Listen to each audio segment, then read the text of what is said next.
We have some very distinguished people here today. I'm just going to point out one or two. And Sir Ranulph Fiennes being one, Peter Egan being the other. They have been with the campaign to ban trophy hunting literally from day one. In fact, before we even got going as a charity. And Vicky Michelle, Jan Leeming, they have been very strong voices and very good at nabbing MPs and bullying them very nicely and in the charming way that they do so naturally. And thank you, because really, I think that we would not be here today. We probably wouldn't have a campaign to ban trophy hunting if it wasn't for all your work and support for us. So thank you for that. And we have some very distinguished members of the media here today as well. And I do want to give a shout out to our colleagues in the press, because they've been reporting this issue like there's no tomorrow. And rightly so, because this is an issue of very great importance to the British public. 86% of people in Britain want all trophy hunting banned, and they have spoken for the people, and it's amazing that we've seen, if you like, every single title in the British media has gotten behind this issue. We have many of our NGO partners here today. I'll very quick name check for some of them: Animal Aid, Animal Defenders International, Born Free, Four Paws, Humane Society, Lion Aid, One Kind, RSPCA, Voice for Lions, World Animal Protection, Zimbabwe Elephant Foundation. I probably missed a few, but there are so many of us working together in collaboration. It's been a fantastic campaign on that basis, so thank you, all of the above, for everything that you've done in getting us to where we are. And of course, parliamentarians. This has and is a cross-party issue. Let's make no doubt about this. When EDM 1829 was put down in the last session, 178 MPs from 8 different political parties, including 5 Westminster leaders, put their names to it. And although Tracy's EDM has only just gone down, we've already got MPs from 7 parties who've put their names to it. And a few months ago, we had a debate in Westminster Hall, a few doors down. Luke Pollard was one of the speakers there. We had this extraordinary situation of MPs of all different parties violently and furiously agreeing with one another. What a wonderful sight to behold. So, those MPs who do and can sign EDMs, we do have a copy of Tracy's EDM here.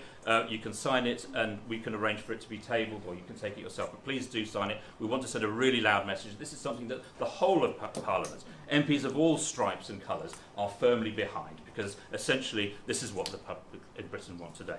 You're going to hear from some experts about the impact of trophy hunting on endangered species and on local communities. You're going to hear some wonderful public figures who are going to be talking about why Britain should take a lead on this issue. You're probably also going to be lobbied at some point, if you haven't already been, by representatives and supporters of the trophy hunting community.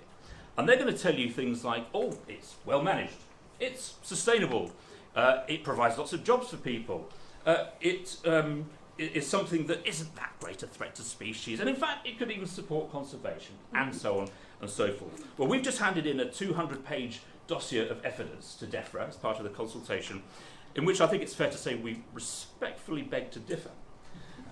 And we say a number of things, including that the trend is upwards here in Britain. So there's actually 12 times as many trophies coming into the country as there were in the 1980s, when CITES came into force. It shows that a fast-growing number of captive bred animals are being shot by British hunters. And we're not just talking about lions, we're talking about leopards, we're talking about zebras, we're talking about monkeys. There's even cases of canned bears and rhinos coming into Britain. And we show that foreign hunters are jetting into Britain to shoot a species of deer that's classed as extinct in the wild, like IUCN, and they're even coming to shoot buzzards and owls and other birds as well. And trophy hunting is often a front for poaching and for wildlife trafficking. You look at the data and you can see that hundreds of trophies and horns of rhinos are being taken by so-called trophy hunters. You're seeing the same with crocodile skins. Sometimes thousands of crocodile skins are being taken in very precise numbers, batches of 500, 1,000, 2,000.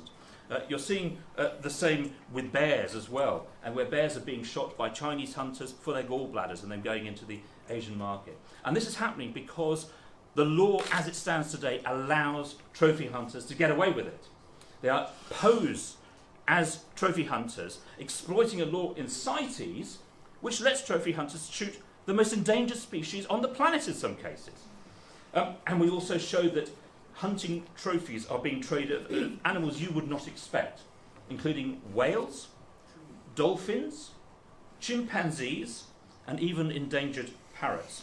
So when trophy hunting advocates tell you that it's good for conservation, you might want to ask them, why then do scientists say that the species of lion, its gene pool, has shrunk by 15% over the last century as a result of persecution, and that there are now so few left that taking just 5% of the remaining adult males may be enough to push them over the brink?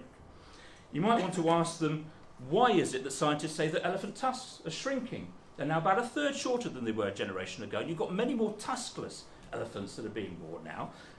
And what that is an indicator of a weakening gene pool, which means they're going to be less able to adapt and to survive to drought and to disease, especially in a changing climate. And you can tell them that trophy hunters killed 20 million animals in Africa alone over the past century, and that they were responsible for the extinction of the quagga, the bluebot, local extinctions of the Dorcas gazelle and the Nubian bustard, and that they continued, in some cases right up to the 1990s, to shoot in large numbers scimitar-horned oryxes, addaxes, and dama gazelles.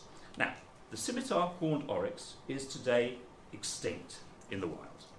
There are as few as 100 dama gazelles and perhaps just 30 addaxes.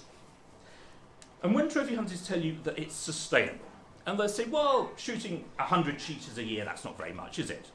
Okay, well, when there's a population of fewer than 7,000 cheetahs remaining in the wild, shooting 100 cheetahs, just for fun, is the equivalent in human terms of killing every year the entire population of every single capital city in Europe, of some of the world's largest cities, including Tokyo, New Delhi, New York, Beijing, and of every resident in every major British city, every year. When they tell you that it's well managed, ask them about how in Zimbabwe the government handed out permits for trophy hunters to shoot elephants in order to raise money to build a football stadium. When they say it helps to stop poachers, ask them about the rhinos that were wiped out in Mozambique when they promoted trophy hunting to stop traffickers. And when they say it's no big deal, ask them if they've read the US congressional report, which shows that today the combined rate of trophy hunting and poaching is greater than the annual birth rate of the African elephant. But perhaps the most important question that needs to be asked, and that we ourselves as a society should be asking, is why is it still lawful to kill living, sentient, intelligent beings just so that some people who enjoy the thrill of killing can boast about their prowess? Scientists have established beyond doubt that animals feel fear, they feel pain, and they feel loss. Yet the industry is now promoting new awards in which it encourages hunters to shoot animals in new and novel ways, including lions and elephants using bows and arrows and handguns. As many as half of the animals that are shot by trophy hunters in some places aren't in fact killed outright. They end up being wounded, and the hunter then loses them. And so the animals then die a long, slow, painful death through sepsis and infection. And we document some of these instances in our submission, including a harrowing tale of a leopard that took 3 days to die. Now, we can help close this chapter in our history. 86% of people in Britain want all trophy hunting abolished. And this weekend, a number of us who are in this room are going to Downing Street to hand in petitions with over 1 million signatures on them. And you may have recently seen a letter in the Times in which over 150 scientists and conservationists and academics and leading public figures called for an end to trophy hunting imports and exports. Now, when an issue unites Liam Gallagher on the one hand, the father of the Prime Minister on the other, the readers of the Daily Mail and the Daily Mirror, the Catholic Church of England and Wales, and the inventor of the internet, surely that tells us it's game over for trophy hunting. This year, 2020, marks the 5th anniversary of the killing of Cecil the lion. let's also make it the year that we ban this wicked sport from Britain, that we stop people bringing back these sick souvenirs, and that Britain takes the lead on the international stage and helps abolish trophy hunting once and for all. Thank you.